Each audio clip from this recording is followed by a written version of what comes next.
ఒక జాలరి ఒక చేపను పట్టుకొని మహారాజు దగ్గరికి వెళ్తాడు. ఆ చేపను మహారాజుకి సమర్పించి ఇలా అంటాడు, మహారాజా, ఈ చేప చాలా ప్రత్యేకమైనది. ఇటువంటి చేప మీ దగ్గర ఉంటేనే బాగుంటుంది అని చెప్తాడు. ఆ చేప చాలా బాగుందని ముచ్చటపడిన మహారాజు ఆ చేపను తీసుకున్న జాలారికి 5,000 వరహాలు ఇస్తాడు. అది చూసిన పక్కనే ఉన్న మహారాణికి ఇంత చిన్న చేపకు 5,000 వరహాలు ఇవ్వడం నచ్చలేదు. వెంటనే మహారాజుతో ఇలా అంది, మహారాజా, ఆ చేపను తెచ్చిన జాలారికి మీరు 5,000 వరహాలు ఇవ్వడం నాకు ఎంత మాత్రమూ నచ్చలేదు. ప్రపంచంలో ఎక్కడైనా ఈ చేప విలువ 5,000 వరహాలు ఉంటుందా? ఆ చేప నా జాలరికి ఇచ్చేసి 5,000 వరహాలు వెనక్కి తీసుకోండి అని అడుగుతుంది. అప్పుడు ఆ మహారాజు ఇలా అంటాడు, చేపలు పట్టి బ్రతుకుతున్న జాలరికి ఇచ్చిన డబ్బులు వెనక్కి తీసుకోవడం మంచిది కాదు. నీ ఆలోచన మానుకో అని మహారాణికి చెప్తాడు. కానీ మహారాణి ససేమీరా ఒప్పుకోదు. ఎలాగైనా సరే 5,000 వరహాలు వెనక్కి తీసుకోమని మహారాజు పైన ఒత్తిడి చేస్తుంది. ఇక చేసేది లేక మహారాజు, నువ్వు చెప్పినట్లు 5,000 వరహాలు వెనక్కి తీసుకుంటాను, కానీ వాటిని ఎలా వెనక్కి తీసుకోవాలో నువ్వే ఒక ఉపాయాన్ని ఆలోచించు అని రాణికి చెప్తాడు. అప్పుడు ఆ మహారాణి బాగా ఆలోచించి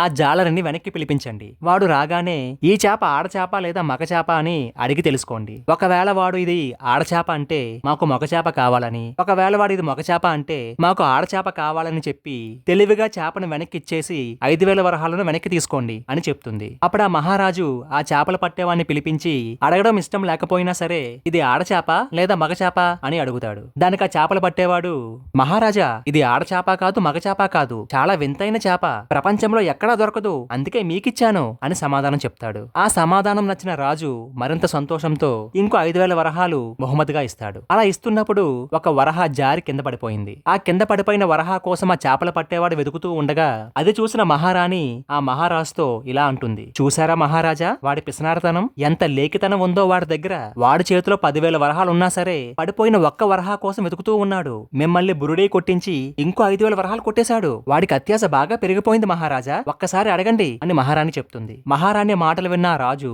ఆ చేపల పట్టేవాణ్ణి ఇలా అడుగుతాడు, ఏమయ్యా, నీకు 10,000 వరహాలు వచ్చాయి కదా, కానీ కింద పడిపోయిన ఒక్క వరహా కోసం ఎందుకు అంతలా వెతుకుతున్నావు? నువ్వు చూస్తుంటే ఒక్క వరహాని కూడా వదలని పిసినార్లా ఉన్నావే అని అడుగుతాడు. ఆ మాటగా చేపల పట్టేవాడు, ఎంత మాట అన్నారు మహారాజా, నాకు నా కుటుంబానికి సరిపడే సంపదను మీరే కల్పించారు. అటువంటి మీరంటే చాలా గౌరవం మాకు. ఆ పడిపోయిన వరహా మీద మీ రూపు ముద్రించి ఉంది మహారాజా. పొరపాటును కూడా మీ రూపాన్ని వేరొకరు తొక్కడం మాకిష్టం లేదు మహారాజా. అందుకే ఆ పడిపోయిన వరహా కోసం వెతుకుతూ ఉన్నాను. నన్ను క్షమించండి మహారాజా అని చెప్తాడు. ఆ మాటలు విన్న మహారాజు మరింత సంతోషపడి ఇంకొక 5,000 వరహాలు బహుమతిగా ఇచ్చి మరీ పంపిస్తాడు. తరువాత మహారాజు మహారాణి వైపు చూస్తే తను ఒక్క మాట కూడా మాట్లాడదు. ఎందుకంటే తెలివితేటల్లో వాడిని జయించడం కష్టమని ఆ మహారాణి ఏమీ మాట్లాడకుండా ఉంటుంది. మనకంటే తక్కువ స్థాయిలో ఉన్నవారిని తక్కువగా అంచనా వేయకూడదు. కొంతమందికి జీవితమే తెలివితేటలను, అనుభవాలతో కూడిన శక్తియుక్తులను ఇస్తుందని తెలుసుకోవాలి.